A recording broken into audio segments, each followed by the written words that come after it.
Кайырлы күн 297 топ білім алушылары. Бүгін біздің сабағымыздың тақырыбы таныстыру практикасы.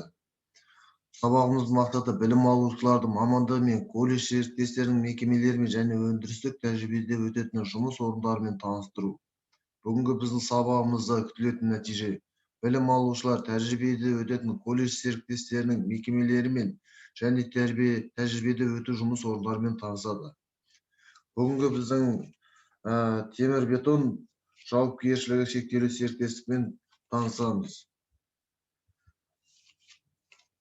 Бетон және темір-бетон жұмыстары: бетон және темір-бетоннан жасалған құрылыс құрылымдарын тұрғызу бойынша жұмыстар. Тұтас құймалы бетон мен темір-бетоннан жасалған үймереттер мен ғимараттардың құрылысы. Механикаландыру, автоматтандырудың нәтижелі құрылымдар және зауыттық дайындау компоненттерін пайдалану мен жоғарғы индустриялы кешенді механикаландырылған процесс болады.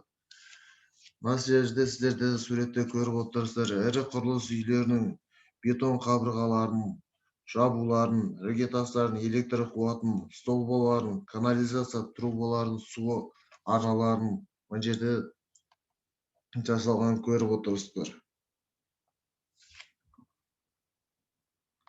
Мына жерде суретте көріп отырсыздар, арматура. Олар бізде арматура дегеніміз болат стержендерді және әртүрлі сымдарды, шеңберлі, профильді, периодтық, арқанды, торларды, каркастарды, жалпақ және көлемдік темір-бетонды конструктивті элементтердің құрамында болатын негізгі бөлік.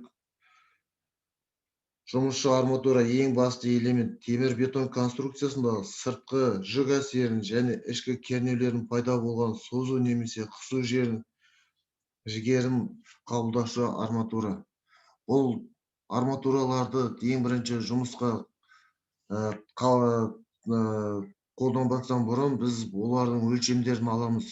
Ол өлшемдерін алғаннан кейін оны кесу станоктары. Мысалы, мына жерде қарап отырсыздар, болгарканың түзумен кесіп жатыр.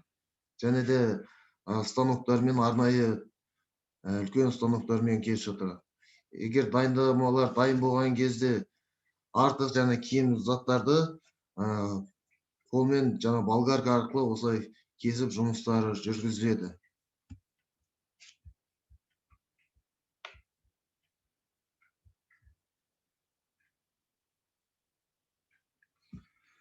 Мына жерде қарап отырсаңыздар, біздің арматураларды дәнекелеп жатыр.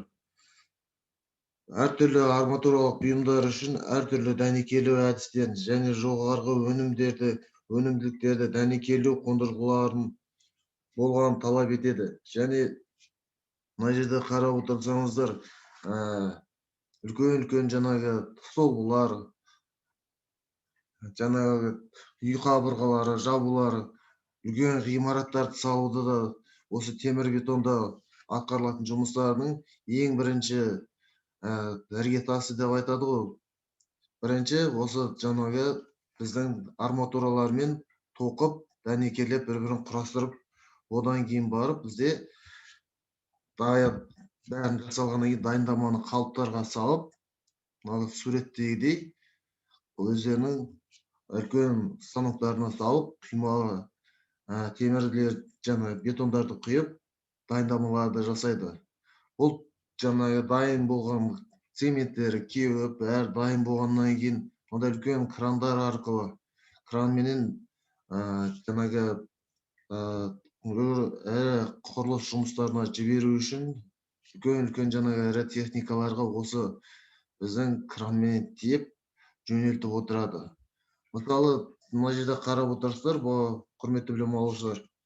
Бұл жерде тек қана зауыттың өзінде емес, зауыттан бөлек сыртқы үлкен зданиялар, мынандай ангарларды салуда да осында үлкен жұмыстар атқарады екен.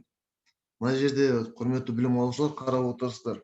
Мына суреттегілерді қарап отырып, өздеріңе үй тапсырмасы. Осы жерде қандай жаңағы бұйымдар жасалғанын қарап, осылардың атауларын айтып, кері байланысқа шығыңыздар.